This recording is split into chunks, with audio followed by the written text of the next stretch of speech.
Parole de Dieu quotidienne. Celui qui est l'incarnation de Dieu doit avoir l'essence de Dieu.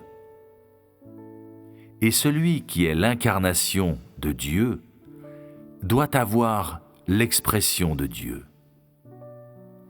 Puisque Dieu se fait chair, il doit manifester l'œuvre qu'il doit faire. Et puisque Dieu se fait chair, il doit exprimer ce qu'il est et doit être capable d'apporter la vérité à l'homme, de donner la vie à l'homme et de montrer le chemin à l'homme. La chair qui ne contient pas l'essence de Dieu n'est sûrement pas le Dieu incarné. Il n'y a pas de doute à ce sujet. Pour savoir si c'est la chair du Dieu incarné, l'homme doit le déterminer à partir du tempérament qu'il exprime ainsi que par ses paroles. Autrement dit, l'on devrait s'appuyer sur son essence pour savoir si oui ou non c'est la chair de Dieu incarné, et si oui ou non c'est le vrai chemin. Et ainsi, en déterminant si oui ou non c'est la chair de Dieu incarné, l'important est de prêter attention à son essence, plutôt que sur l'apparence extérieure. Si l'homme ne voit que son aspect extérieur et oublie son essence, alors cela montre l'ignorance et la naïveté de l'homme.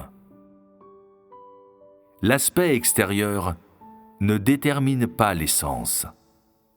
De plus, l'œuvre de Dieu ne s'est jamais conformée aux conceptions de l'homme. L'apparence extérieure de Jésus n'était-elle pas en opposition avec les conceptions de l'homme?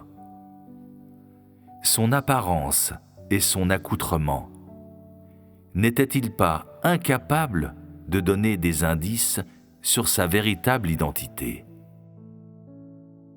N'est-ce pas la raison pour laquelle les pharisiens d'autrefois se sont opposés à Jésus? Parce qu'ils regardaient simplement son aspect extérieur et ne prenaient pas ses paroles à cœur. Mon souhait, c'est que les frères et sœurs qui cherchent l'apparition de Dieu ne répètent pas la tragédie de l'histoire. Gardez-vous de devenir les pharisiens des temps modernes et clouer Dieu sur la croix une fois encore. Vous devriez considérer minutieusement comment accueillir le retour de Dieu et avoir une idée précise sur la façon de devenir quelqu'un qui se soumet à la vérité. C'est la responsabilité de tous ceux qui attendent que Jésus revienne sur les nuées. Nous devrions frotter nos yeux spirituels et ne pas devenir la proie des paroles pleines d'idées folles. Nous devrions penser à l'œuvre pratique de Dieu et nous devrions jeter un regard sur le côté réel de Dieu. Ne vous laissez pas emporter par des rêveries ou ne vous perdez pas en elles. Ayez toujours à l'esprit le jour où le Seigneur Jésus descendra soudainement parmi vous dans une nuée pour vous enlever. Vous qui ne l'avez jamais connu ou vu et qui ne savez pas comment faire sa volonté. Il est préférable de penser à des sujets pratiques.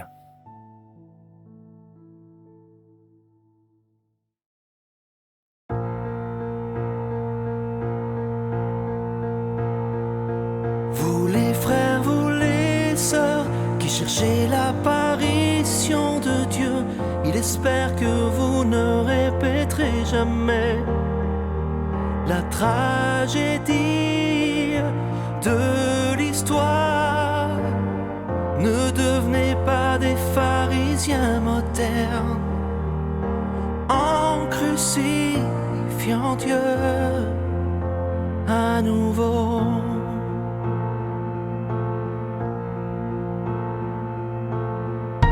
Réfléchissez sérieusement à bien célébrer le retour de Dieu.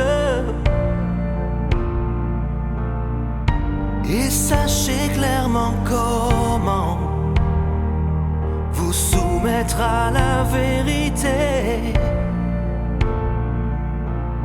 C'est la responsabilité de tous ceux qui attendent, tous ceux qui attendent que Jésus revienne sur une nuée.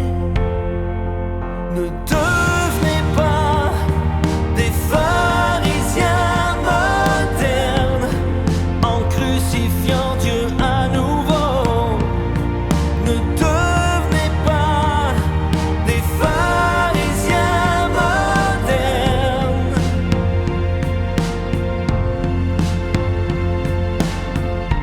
Ouvrons nos yeux spirituels afin d'y voir vraiment plus clair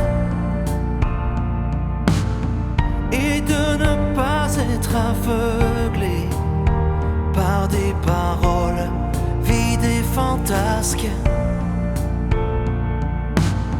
Pensons à l'œuvre pratique de Dieu, considérons ses aspects réels. Ne vous perdez pas en rêverie, n'en perdez pas la tête. Ne devenez pas des pharisiens modernes en crucifiant Dieu à nouveau.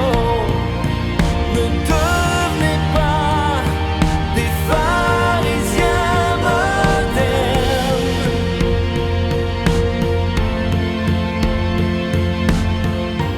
Ne rêvez pas sans cesse au jour où soudain Jésus descendra sur une nuée et vous prendra, vous qui n'avez jamais vu ni connu, qui ne savait combler sa volonté. Oh, en voilà un beau rêve, n'est-ce pas? Vous feriez mieux de penser à des sujets plus pratiques et concrets. Ne devenez pas des pharisiens modernes en crucifiant Dieu à nouveau.